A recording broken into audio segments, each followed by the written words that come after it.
Awal kisah dimulai dari seorang anak muda yang belakangan diketahui bernama Sandi Kurniawan Pratama. Usianya 23 tahun. Sandi berasal dari kota Semarang, Jawa Tengah. Sandi merupakan anak tunggal dari pasangan suami dan istri. Ayahnya bernama Nur Awan Agus Santoso atau biasa dipanggil dengan sebutan Agus Santoso. Usianya 53 tahun dan istrinya yang tak disebutkan dalam sebuah sumber. Diketahui, orang tua Sandi ini sudah lama berpisah, atau dengan kata lain bercerai.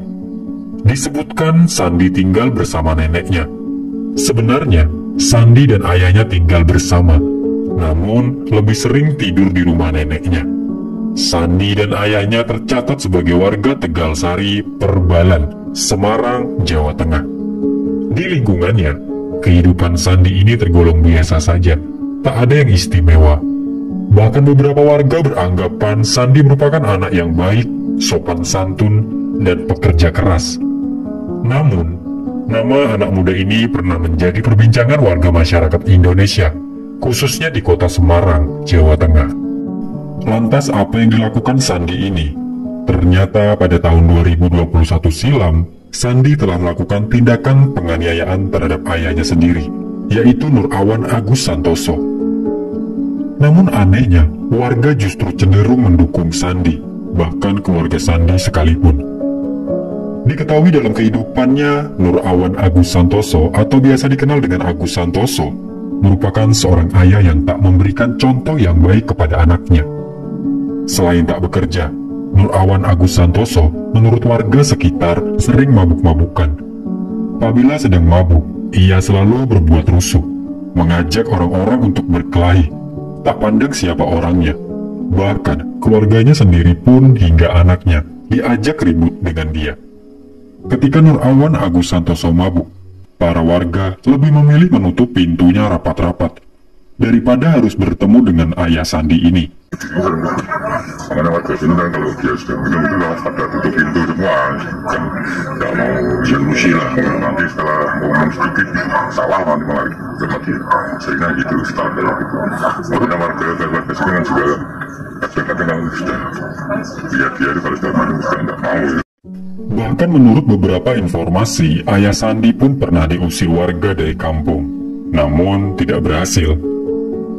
Sandi sendiri diketahui kesehariannya bekerja di warung penyet Lamongan yang berada di Kompleks Ruko Jalan Sriwijaya, Kelurahan Tegalsari, Kecamatan Candisari, Kota Semarang, Jawa Tengah. Sebenarnya Sandi bukanlah pemilik warung itu, akan tetapi Sandi ini dipercaya sebagai orang yang mengatur keuangan di usaha itu. Karena pandangan warga terhadap ayah Sandi ada yang kurang baik.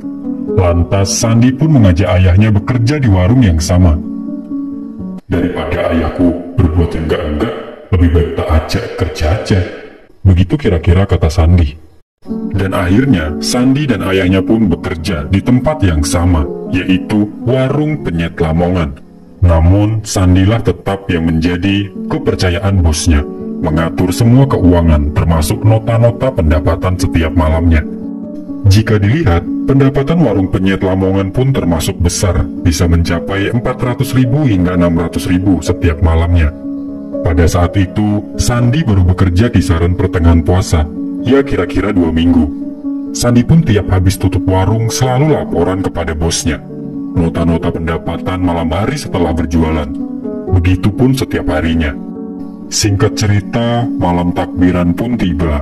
Warung penyet Lamongan pun masih buka seperti biasanya dan tutup kisaran jam 3 pagi. Saat itu petaka tiba di saat Sandi menanyakan nota pendapatan malam itu kepada ayahnya. "Ya, nota Nendi, itu duit piro?" Yang artinya, "Ya, notanya mana? Dapat uangnya berapa?" Karena Sandi khawatir uang jualan akan dibuat untuk hal-hal yang negatif, pikir Sandi penuh tanda tanya. Ayah Sandi menurut informasi yang saat itu sedang mabuk, langsung mencekik Sandi dan membanting Sandi. Sandi terlentang di pinggir jalan. Sandi yang sudah tak bisa menahan emosi langsung membalas. Menurut informasi, Sandi sempat menginjak, mohon maaf, kepala ayahnya. Melayangkan pukulan ke wajah ayahnya 2 kali, dan menginjak-injak ayahnya 3 kali. Setelahnya, Sandi pergi. Para warga ada yang melihat, namun lebih memilih tak mau ikut campur atau memang tak peduli. Karena memang ayah Sandi ini terkenal berperilaku kurang baik di lingkungan. Kejadian ini sendiri kisaran jam 3 dini hari, tepatnya hari Kamis tanggal 13 Mei tahun 2021 lalu. Hingga waktu pagi pun tiba, Agus Santoso masih tergeletak tak berdaya. Beruntung ada salah satu warga yang menelpon polisi dan membawa Agus Santoso ke rumah sakit. Dugaan awal Agus Santoso merupakan korban laka lantas. Setelah diselidiki ternyata Agus Santoso merupakan korban penganiayaan. Sementara Agus Santoso dirawat intensif di rumah sakit, pihak kepolisian berhasil mengamankan Sandi di hari yang sama, tepatnya pukul 11 siang waktu setempat. Sandi ditangkap di rumah neneknya tanpa perlawanan, dan Sandi mengakui kesalahannya. Namun warga serta keluarganya mendukung Sandi ketimbang Agus Santoso. Mungkin karena sifatnya yang kurang baik di lingkungan, bahkan berbanding terbalik dengan anaknya yang sopan santun. Bahkan penyebab perceraian adalah sikap dan sifat Agus Santoso yang tak pernah berubah sejak dulu. Saya meminta dia berbulan. Karena bapak dalam kondisi pengaruh alkohol, dia marah karena saya bersih dari situ kayak teman. Nyerang apa mas? Nyerang dia ngerti. Dia nyerang kedua. Karena dia pengaruh alkohol. Ya, itu nota itu apa mas? Nota apa itu? Nota hasil penjualan. Kenapa? Kenapa mas? Bapak sama kamu jualan bener? Ya itu, saya kasih tugas sama bos, saya store. Yang store itu harus saya mau minta nota, tapi bapak malah marah. Alasan saya, terus saya balas itu sampai pukul. Alasan marahnya bapak itu apa?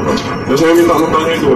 Namun sayang, Agus Santoso yang kritis di rumah sakit tak mampu lagi bertahan, sehingga ia mengembuskan nafas terakhirnya pada Senin 17 Mei tahun 2021. Sementara itu, polisi berhasil mengamankan barang bukti, uang tunai sebesar 285.000, kaos korban, surat visum dari Rumah Sakit Semarang, dan rekaman kamera CCTV. Menurut informasi, Sandi dijerat pasal 351 KUHP tentang penganiayaan hingga meninggal dunia dengan ancaman 7 tahun penjara. Dalam kasus ini bisa kita ambil sebuah kesimpulan bahwa miras itu akan membawa diri kita ke dalam hal-hal negatif. Bukan saja merusak diri sendiri, bahkan merusak pandangan orang lain tentang diri kita. Sesabar-sabarnya orang, saya rasa ada batasnya. Dalam kasus ini, sang anak sebenarnya sudah baik, mengajak bekerja dengan maksud agar tidak kembali ke sifat pemabuk, sifat jahil, sifat yang negatif intinya. Namun rupanya hal itu tetap sama saja, dan sang anak akhirnya kehilangan kesabaran. Semoga kejadian ini tak terulang lagi. Ingat, sebaik-baiknya orang tua kita dan seburuk-buruknya orang tua kita, tetaplah orang tua kita. Sampai kapanpun akan terus jadi orang tua kita. Tidak ada mantan orang tua di dunia ini. Saya Mas Kepo.